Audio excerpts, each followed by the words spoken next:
Hello students, welcome to my new YouTube channel brain booster. हम आपके लिए लेकर आए हैं present indefinite tense. Present indefinite tense यानी कि सिंपल प्रेजेंट, इसको हम लोग हिंदी में कहते हैं सामान्य वर्तमान काल। प्रेजेंट इंडेफिनिट टेंस को बच्चों हम लोग सामान्य वर्तमान काल कहते हैं। इसके कुछ रूल्स होते हैं। ये थोड़ा होता तो बहुत सरल है, पर बच्चों को थोड़ा सा डिफ़िकल्ट लगता है। डिफ़िकल्ट इसलिए लगता है क्योंकि इसमें जो हम लोग को ऐड करनी होती हैं, रूल्स ऐड करने होते हैं, वो बच्चों को बहुत थोड़ा डिफ़िकल्ट लगते हैं। उनके समझ में नहीं आता कि मुझे प्रेजेंट इंडेफिनिट टेंस कैसे पहचाने और पास्ट इंडेफिनिट टेंस कैसे पहचाने। बच्चों बहुत ही सिंपल रूल है, मैं आपको वो समझाऊंगा। बहुत ही सिंपल रूल है जो मैं आपको समझाऊंगा। प्रेजेंट इंडेफिनिट टेंस इतना सिंपल होता है, कुछ कहने को नहीं। और वही तो पास्ट इंडेफिनिट टेंस, वो भी बहुत ईजी होता है।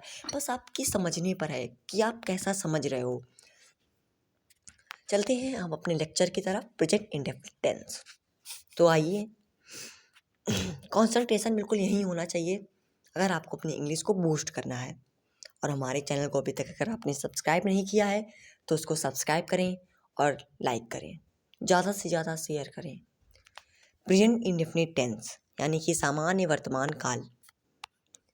सामान्य वर्तमान काल में क्रिया के अंत में ता है, ती है, क्रिया के अंत में ता है, ती है, ता हूँ, ते हो, ते हैं आदि शब्दों का प्रयोग होता है। इन वाक्यों में है, हैं, हो, हूँ के लिए इज एम आर तथा एम का प्रयोग नहीं होता है। इज एम आर के संबंध में अध्याय 2 में स्पष्ट किया जा चुका है। अध्याय 2 है जो उसमें स्पष्ट किया जा चुका है। अब बच्चों, प्रेजेंट इंडेफिनिट टेंस अफर्मेटिव या पॉजिटिव गो क्रिया। हम क्रिया जो है ना, गो से समझाएंगे आपको। कम से भी समझा सकते हैं, गो से समझा रहे हैं। गो से बेटर रहता है। गो क्या होता है, गो में जो आप लेवल होता है थोड़ा नीचे का होता है, वो बच्चे ज़्यादा समझ जाते हैं, तो इसीलिए गो का लेवल है। ओके, चलते हैं, देखते हैं। फर्स्ट पर्सन आई गो, मैं जाता हूँ। बच्चों, आई हमेशा प्लूरल होता है, ना कि सिंगुलर होता है। आई कभी सिंगुलर नहीं होता, इतना आप ध्यान रखिएगा। अगर आपकी बेसिक नॉलेज नहीं होगा तो आपको इंग्लिश आपकी बूस्ट नहीं हो पाएगी। जब तक आपकी बेसिक नॉलेज अच्छे से लेवल से उठ नहीं पाएगी तब तक इंग्लिश को बूस्ट करना थोड़ा डिफिकल्ट होगा। बट आप मेरे साथ हैं तो इंग्लिश, फिजिक्स, कुछ भी हो, मैं आपकी इंग्लिश बूस्ट करवा दूंगा। दैट्स माई प्रॉब्लम, आपकी प्रॉब्लम मेरी प्रॉब्लम। फर्स्ट पर्सन आई गो, मैं जाता हूँ। सेकेंड पर्सन वी गो, हम जाते हैं। रूल देखिए, इसका नियम देखिए। यदि कर्ता सब्जेक्ट ही, सी, इट या एक वचन की संज्ञा, यदि कर्ता ही, सी, इट या एक वचन की संज्ञा सिंगुलर हो तो वर्ब के फर्स्ट फॉर्म के बाद में यस या यस जोड़ा जाता है। यदि कर्ता सिंगुलर हो तो वर्ब की फर्स्ट फॉर्म के बाद यस या यस जोड़ा जाता है। जैसे गो के बाद हम लोग, अगर हमारा है ही बच्चों क्या हो, सिंगुलर है। ही, सी, इट सिंगुलर होता है। दे हमारा प्लूरल होता है। इट हमारा सिंगुलर होता है। आई हमारा प्लूरल होता है। यू हमारा प्लूरल होता है। और वी हमारा प्लूरल होता है। तो होता क्या है इसमें, जब हमारा आई सिंगुलर है तो हम लोग को एस सी एस ऐड करना होगा। नहीं, आई अगर प्लूरल है तो एस सी एस नहीं ऐड करना होगा ना। ही, जैसे कि ही हमारा सिंगुलर है, सी हमारा सिंगुलर है, तो ही गो तो कर नहीं सकते क्योंकि ही हमारा सिंगुलर है। सिंगुलर के साथ हम लोग क्या जोड़ते हैं, जैसा कि रूल में लिखा भी था, यस या यस जोड़ते हैं सिंगुलर के साथ। तो ही गस, वह जाता है, ही गस, वह जाता है, ही गस। जब इसका प्लूरल बनाएंगे, वह जाता है यानी कि वे जाते हैं, यानी कि दे गो, वे जाते हैं, दे गो।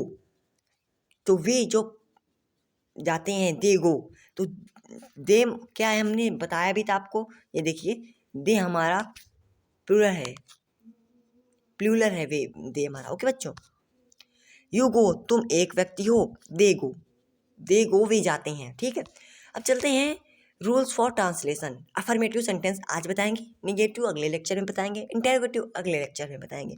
अगर बच्चों लेक्चर बाई लेक्चर चलेंगे तो आपको समझने में बहुत ही आसानी होगी। शायद ये वीडियो हमारा 10 मिनट तक का जा भी सकता है। ओके, चलिए ध्यान से देखिए। Affirmative sentence rule of translation. He, she, it तथा अन्य सिंगुलर सब्जेक्ट के साथ वर्ब की फर्स्ट फॉर्म में यस या यस लगता है। ही सी इट था, बिल्कुल ध्यान से देखिए और नोट कर लीजिए किसी कॉपी में, वरना दिमाग में छापते रहिए इसको, बहुत इंपॉर्टेंट रूल्स है, कहीं मिलते नहीं है। ही सी इट तथा अन्य सिंगुलर सब्जेक्ट के साथ वर्ब की फर्स्ट फॉर्म में यस या एस लगता है, अर्थात सिंगुलर का फॉर्म का प्रयोग किया, सिंगुलर फॉर्म का प्रयोग किया जाता है। यानी कि ही सी इट हमारा सिंगुलर, इट हमेशा बच्चों सिंगुलर होता है, इट हमारा एक न्यूट्रल जेंडर है, वो हमेशा सिंगुलर होता है। इट की बात वहाँ की जाती है जहाँ पे जैसे कि हमारी कोई नॉन लिविंग थिंग्स हो, कोई हमारा एनिमल हो, etcetera etcetera. I we you देख तथा अन्य प्लूरल सब्जेक्ट के साथ वर्ब की फर्स्ट फॉर्म का ही प्रयोग किया जाता है। नो तथा आई तथा यू के साथ प्लूरल सब्जेक्ट के सामान ही वर्ब की फर्स्ट फॉर्म का प्रयोग करते हैं। स्वभाव प्रकट करने वाले वाक्यों में सब्जेक्ट से पहले दा का प्रयोग करते हैं।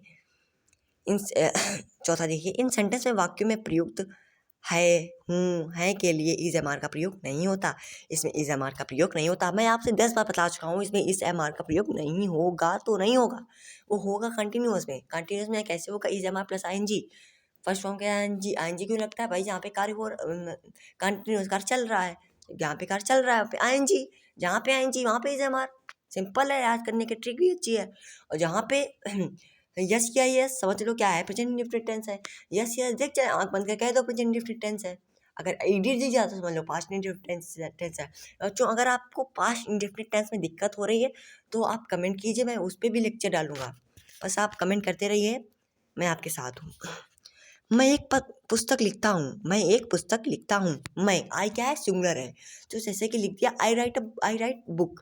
मैं एक पुस्तक लिखना हूँ, यहाँ पे अगर ही होता कि वह एक पुस्तक लिखता है, ही यहाँ जैसे कि वह तो सिंगुलर हो जाता, आई प्लूरल है, तो आई राइट अ बुक, क्योंकि आई के साथ उसमें हम अपने एम बी में एस आई एस नहीं ऐड करेंगे। समझ गए? समझ गए? मेन वर्ब में हम लोग एस एस क्यों ऐड करें? क्योंकि आई खुद में प्लूरल है एक। वह स्कूल जाती है, वह क्या है? याद करो, सिंगुलर है। He goes to school, he goes to school. To क्या है? प्रीपोजिशन है। प्रीपोजिशन अगर नहीं समझ में आ रही है तो कमेंट कीजिए, उसका भी लेक्चर है बना आपको डालूंगा। अब सोच से आपको दिक्कत नहीं होगी। Okay bye dear students. She goes to school, वह स्कूल जाती है। चिड़िया आकाश में उड़ती हैं, चिड़ियाँ आकाश में उड़ती हैं। Birds fly in the sky, चिड़ियाँ बर्ड बहुत सारी हैं। यस या यस? ओके, ठीक है, समझ में आ रहा है? बात समझ में आ रही है? चिड़िया क्या होती है? सिंगुलर होती है, सिंगुलर के साथ यस या यस। चिड़िया कभी प्लूरल नहीं होती बच्चों, इतना ध्यान में रखना। जो मैं बता रहा हूँ बहुत बारीकी से समझना। चिड़िया कभी सिंगुलर चिड़िया हमेशा सिंगुलर ही होती हैं, तभी तो ऐसा इस लगाया है, birds fly in the sky. पृथ्वी सूर्य के चारों ओर घूमती है, पृथ्वी सूर्य के चारों ओर घूमती है। The earth revolves around the sun, the earth revolves around the sun. MB में लगाया है ऐसे क्योंकि सिंगुलर है भाई। पृथ्वी तो बहुत सारी है नहीं, 1 2 3 4 5 6 7 8 9 10 पृथ्वी तो है, इतने तो ग्रह हैं भी नहीं, 8 ग्रह हैं, पृथ्वी तो एक ही है ना। समझिए? मैं आपको चलो इससे रिलेटेड बता देता हूँ। जो हमारे अर्थ की नेचुरल सैटेलाइट है वो मून है, और आर्टिफिशियल सैटेलाइट है आर्यभट्ट, जो कि 1975 में लॉन्च की गई थी। ओके बच्चों, कुछ अलग से भी नॉलेज लेते रहो। हमारा इस सेक्शन का लास्ट क्वेश्चन है, इस लेक्चर का लास्ट एग्जाम्पल है। हम अपना वादा पूरा करते हैं, we keep our promise. We क्या है? हमारा प्लूरल है, और वी के साथ कभी एस एस तो लगाना नहीं है। तो सिंपल है, बहुत इजी लग रहा होगा आपको ये टॉपिक।